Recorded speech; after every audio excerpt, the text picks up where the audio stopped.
شرط‌های قبول شدن حج. برای قبول شدن حج دو شرط است. شرط اول اخلاص، شرط دوم پیروی از پیامبر صلی الله علیه و سلم. حاجیان عزیز، کسانی که به عبادت حج میروید، همین دو شرط فراموش نکنید. شرط یکم، نیتی شما باید از این عبادت خالصا لله باشد. فقط به خاطر الله میرید. الله شما فرمان داده است که حج کنید. حج برای شما فرض است، نروید گناهکار میشید.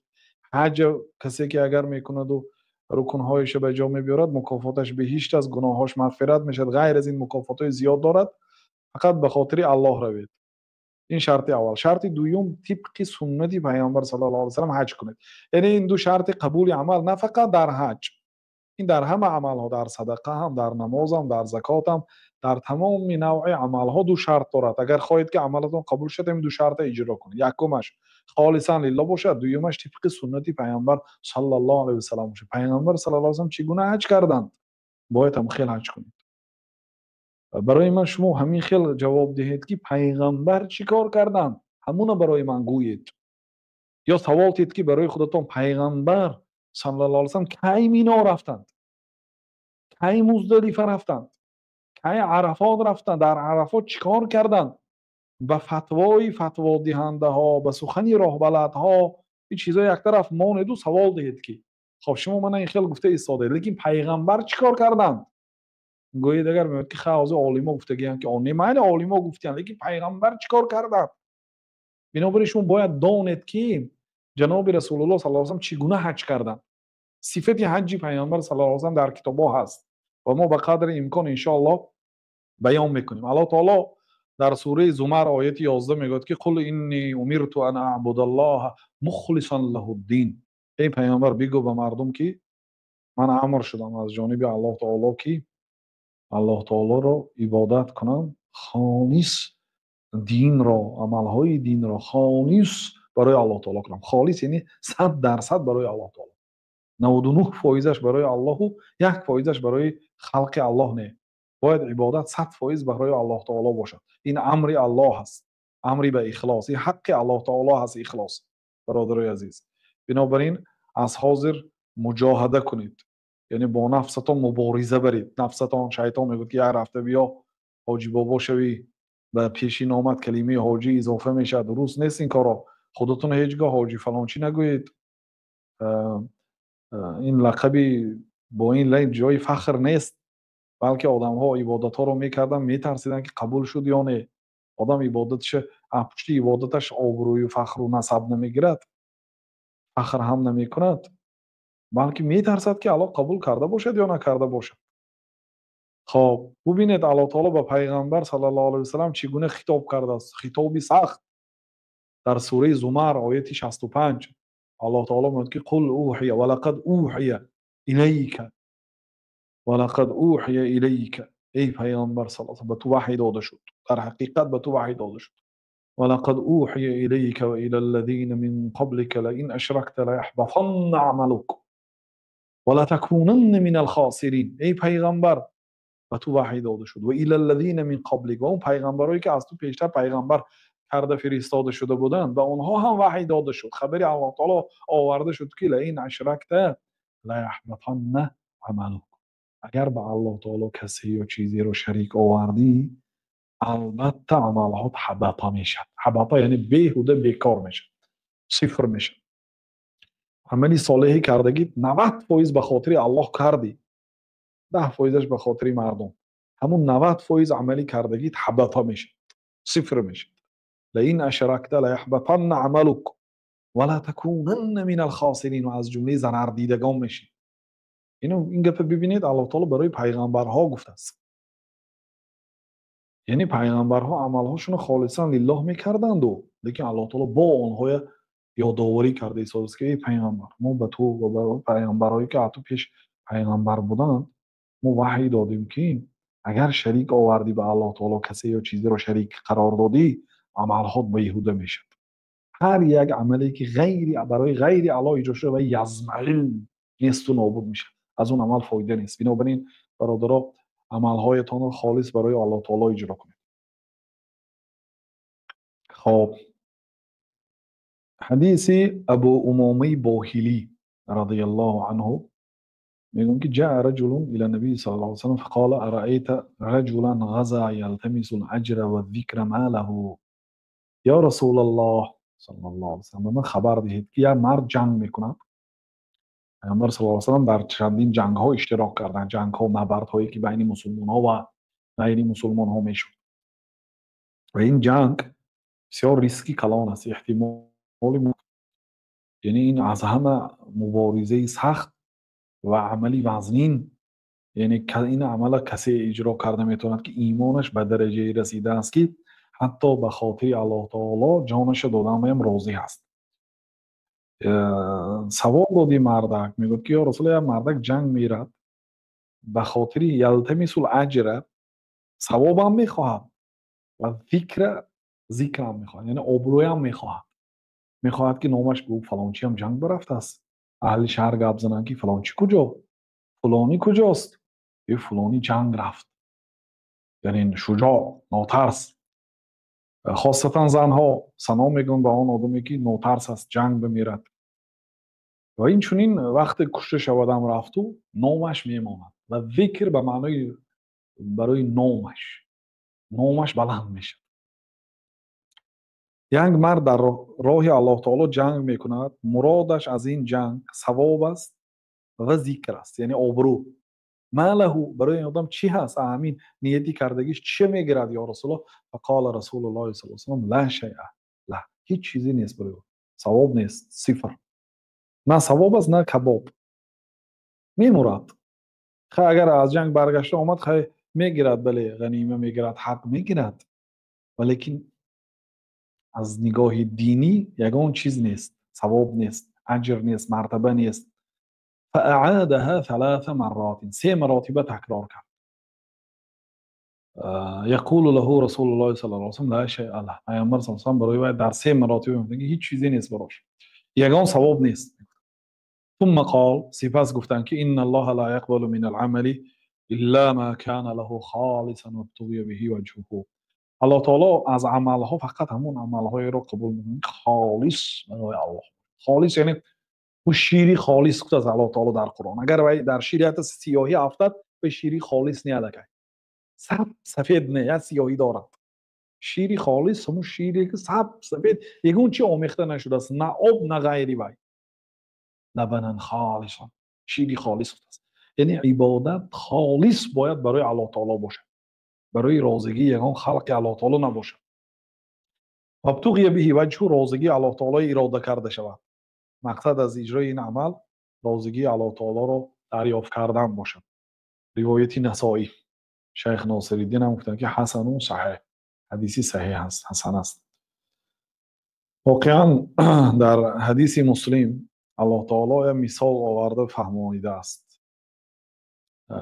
پیامبر صلی الله علیه و سلم گفتن که الله تعالی گفت که انا اغنى الشرکاء عن الشرک، من بی حاجت ترین شریک ها. یعنی اگر دو آدم شریکی یک تجارت کند، هر دوشم چشمهاش گرسنه که فایده بسیارتر به دست بیارد، هر دوشم میخواهد که 60%، 70% یا 80% اینش که دو شریکش کمتر گیرد. الله تعالی میگه که انا اغنى الشرکاء عن الشرک، من بی حاجت ترین شریک ها از شریکی. چی معنی داره؟ من عمل عملا اشرک فیه معی غیری ترکته و شرکه، کسی عمل رو اجرا کند و به خاطر من کند لیکن یگان کسی دیگه هم با شریک بیارد به من، ترکته و شرکه، من از خودشم بیزار هستم، از شرکشم، همون شریکشم. این روایتی مسلم است. یعنی در بعض روایت ها، من روایتی زیرین از حدیثی دارقطنی و بیهقی، هر دوشون هم در کتابای سننشون آوردن، این حدیث کمتر روشن‌تر میکنند. پیامبر صلی الله علیه و سلم گفتن که الله تعالی در حدیث قدسی گفت انا خیر شریک فمن اشرک معی شریکا فهو لشریکی، من بهترین شریک. اگر شریک های دنیوی 60%، 70% خواهن و به شریکشون کمترش دادن خواهن، اما من خیلی نه، من بهترین شریک. کسی که عبادت کند و به من یگان کسی دیگه شریک بیارد فهو لشریکی، من همیشه شریکم میدیم. به جای اینکه همیشه گیرد، همیشه به شریکش میداده است الله تعالی. من بهترین شریک کسی که اگر عمل کند به خاطر من، لیکن به من با یگان کسی دیگه شریک بیارد، من همیشه به شریکم میدم. یعنی مثل دیگر شریکانی که حرکت کرده زده گیرم، بلکه من همیشه به شریکم الله بی حاجت است. بعد پیامبر صلی الله علیه و سلم میگه یا ایها الناس، ای مردم، اخلصوا عملهاتون خالصا لله کنید، اخلصوا اعمالکم لله تعالی، عملهای خود را خالص برای الله تعالی کنید، فان الله لا يقبل الا ما اخلص له، چون که الله تعالی قبول نمیکنه مگر آن عبادتی که خالص برای الله تعالی کرده شده. عبادت اگر خالص برای الله تعالی نباشد و قبول نمیکنه الله تعالی.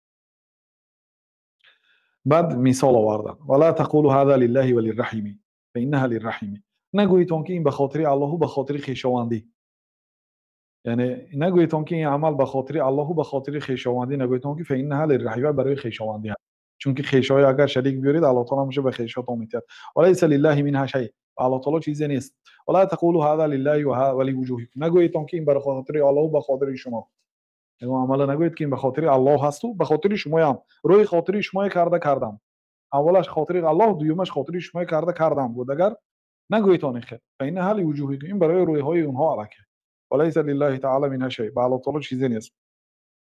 خب این حدیث هم تحذیر میکنند و میفهماند که الله تعالی بهترین شریک است، کسی عملی رو اجرا کند و به الله تعالی کسی رو شریک بیاره الله تعالی همیشه به شریکش میداد. یعنی که اگر آدم حج برفت با مقصدی آبرو گرفتن، با مقصدی آدم ها با رو حاجی گویند، با همین خیلی مقصدا رفتگی باشد، یکی یک 70-80% به خاطر الله، 30% به خاطر مردم، مثلا الله تعالی همیشه به شریکاش میتید، یعنی الله تعالی عمل قبول نمیکنه.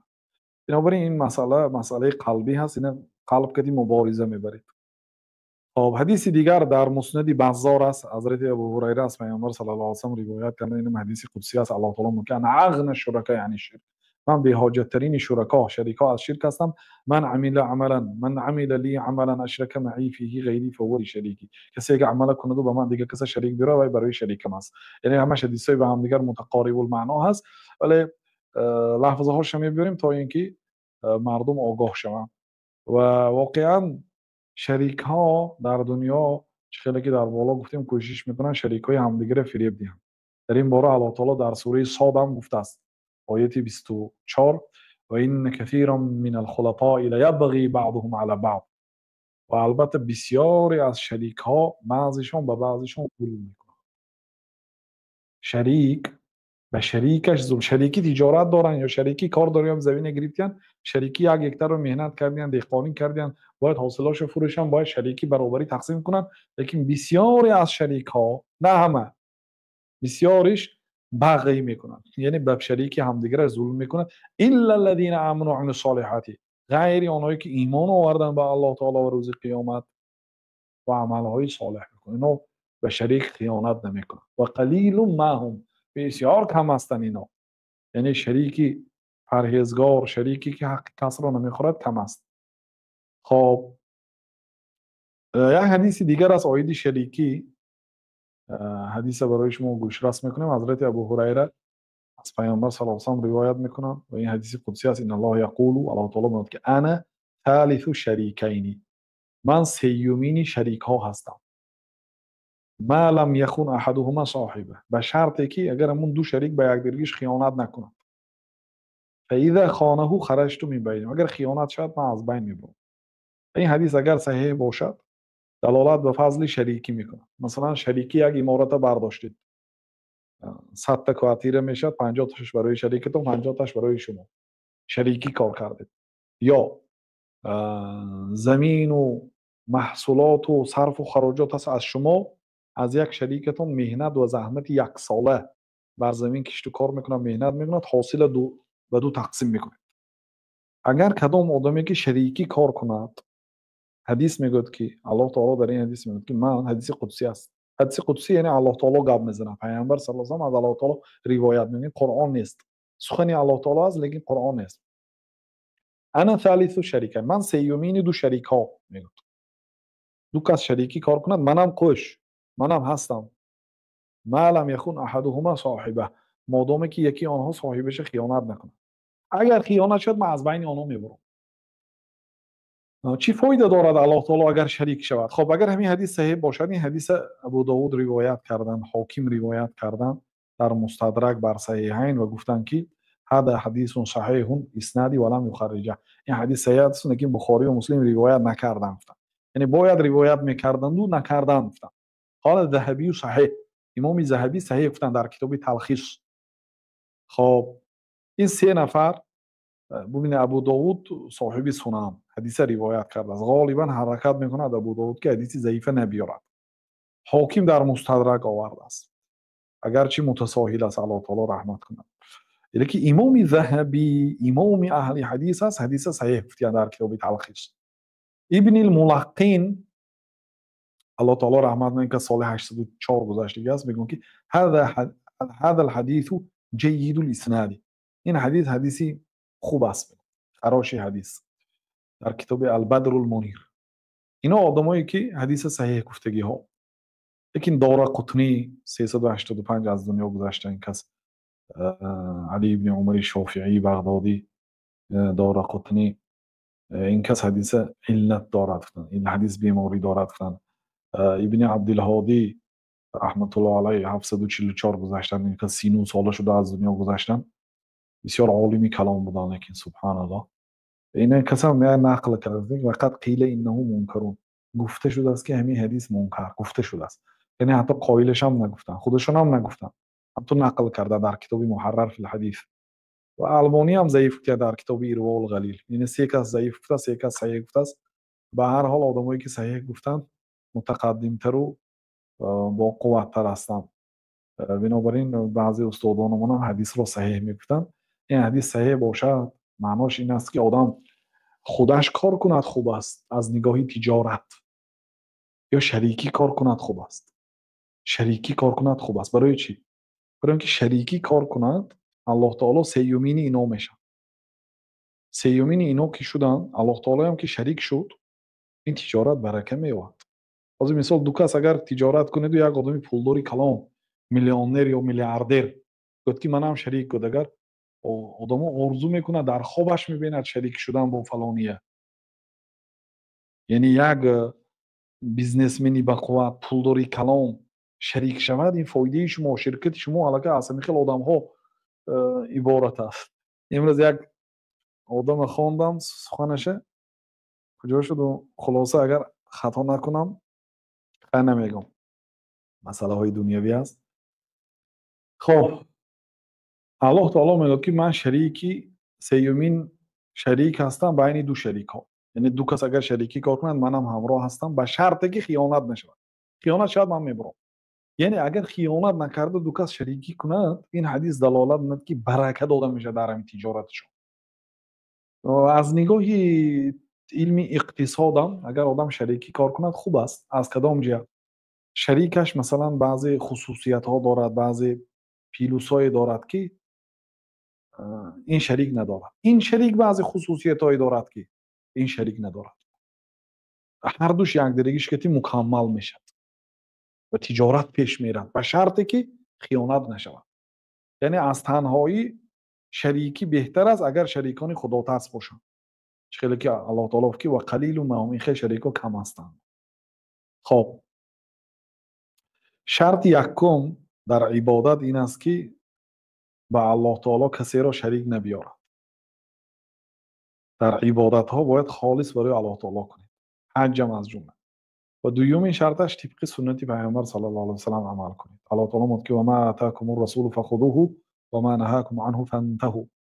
هر فرمانی که پیامبر صلی الله علیه و سلم داد و شما اجرا کنید و هر منعی که کرد شما از وی خودداری کنید. واتقوا الله ان الله شدید العقاب. از الله تعالی ترسید، الله تعالی صاحب عذاب شدید هست، سخت است. سوره 8 آیه 7. خب و پیامبر صلی الله علیه و سلم هم در صحیح مسلم آمده است که لتأخذوا مناسککم. حدیث جابر است. حضرت جابر میگن که رأیت النبی صلی الله علیه و سلم یرمی علی راحلته یوم النحر. دیدم که رسول الله صلی الله علیه و سلم روز عید قربان از بالای شتر سنگ میپرتافتند و گفتند که ما این کارو کرده استیم لتأخذوا مناسککم، تا اینکه شما علم حج را از من آموزید. یعنی بینید که من چه خیلی حج کردم تا اینکه شما هم مثل من حج کنید. برای همین من فرآمده از زمین نزدم و از بالای شتر حج کرده ایستادم که به همه معلوم شود. فإني لا أدري لعلی لا أحج بعد حجتی هذه. چون که من نمیدونم شاید که من دیگه بعد این حج نکنم. یعنی شاید این آخرین حج من باشد، بنابراین حج خوب آموزید. بنابراین من در بالای شطور ایستاده کردم گفتم. یعنی ما باید حجی ما مثل حجی پیامبر صلی الله علیه و سلم باشد. خب در اینجا یه عباره گذاشت، میخوام خاطر رسان کنم برادرها و خواهران حاجی ها را و دیگرها را که یرمی علی راحله، پیامبر صلی الله علیه و سلم از بالای شطورشون سنگ میپرتافتند. عبادتی سنگ پرتایی هست، نه عبادتی شیطان زنی. ترمی شیطان زنی در شریعت نیست، این گپ نادرست و شیطان زنی نیست، سنگ پرتایی هست. بنابراین بعضی آدما از نگاهی از سبب جهلشون نادانشان با پای افضال با سنگای کلان یا از دور دویده آمده میزنه و یا به کسی به نوار گرفته در شبکه ها پهن میکنند و دشمنای اسلام و غنیمت دانسته مسلمانای پس به میزنن و تحقیر میکنند. شما شریعت آموزید، شریعتی تازه عیب ندارد، شریعتی تازه همش مقصدهای عالی دارد، خرافات نیست شریعت. بنابراین سنگ پرتایی سنگای مثلی نخود بسم الله الله اکبر بسم الله الله اکبر گفته میپرتایید. برای چی؟ برای اینکه پیامبر صلی الله علیه و سلم کردن ما هم میکنیم. به همین خاطر بعضی عملها علتش برای ما غیر معقول المعنا، معناش نامعلوم است، یعنی کلمه اسلام و مسلمانی تسلیم شدن به امر شریعت است. خب ببین حضرت عمر را عن عمر انه جاء الى الحجر الاسود فقبله. حضرت عمر به نزد حجر الاسود آمده، بس نزد سنگ سیاهی که اصلا اون از جنت آمده بود، به نزدش آمدن گفتن که اینی اعلم انک حجر، ای سنگ من میدونم که تو سنگ هستی، لا تضر ولا تنفع، تو نه ضرر رسانیده میتونی نه فایده میبیاری به من. ولولا انی رأیت النبی صلی الله علیه و سلم یقبلک ما قبلتک، من اگر نمیدیدم که پیامبر صلی الله علیه و سلم تو رو بوسه میکرده من تو رو بوسه نمیکردم. یعنی من تو رو به یک خاطر بوسه میکنم، به خاطر اینکه پیغمبر صلی الله علیه و سلم رو دیدم که تو رو بوسه کرده. تمام. دیگر جاهای کعبه رو بوسه کردن مشروع نیست، فقط حجر الاسود بوسه کردن مشروع است، یعنی از نگاه شریعت اجازت است و ثواب است. اینم به شرطی که اگر کسی رو اذیت ندهید. اذیت دادن آدم ها حرام است، بوسه کردن آن سنگ سنت است. سنت یعنی فرض نه. اگر حجر الاسود بوسه کردید ثواب است، بوسه نکردید گناه نیست، لیکن رفته مردم اذیت دادن گناه است. خاصتا زنها نروید اونجا عورتاتون کشوده میشد، مردها زیر میکند، حتی مردها هم 5 ساعت 6 ساعت اونجا آواره میشه، نمیتونن بوسه کرده. مگر هم کسی رو باید تیله کنی، کسی رو باید اذیت دهی. ببینید حضرت عمر سنگ بوسه کردن، گفتن که ای سنگ من میدونم که تو سنگ هستی، نه فایده میبیاری نه ضرر، فقط که پیامبر صلی الله علیه و سلم دیدم که تو رو بوسه کردن، ما که امت هستیم پیرو هستیم همچون پیروی به پیامبر صلی الله علیه و سلم من تو رو بوسه میکنم، نه به خاطر اینکه تو تبرکی هستی. و دیگر سنگا همش سنگای کارکرد شده، سنگای مرمر و سنگایی که در دیگر جا هست.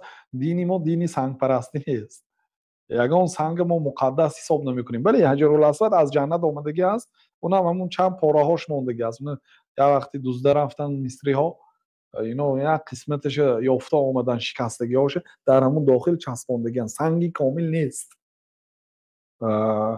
و وقتی که رفتن مشکل است مشقت است، شما از دور بسم الله الله اکبر گویید، همین کفایه است.